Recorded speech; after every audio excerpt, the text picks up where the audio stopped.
You ask Tiger to solve. This deals with linear equations with one unknown.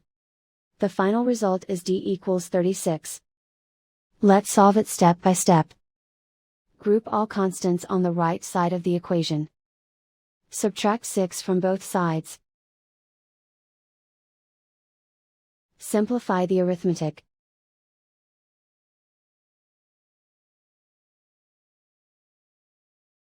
Isolate the d.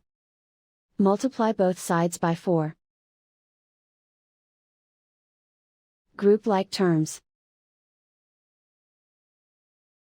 Multiply the coefficients. Simplify the fraction. Simplify the arithmetic. And so the final result is d equals 36.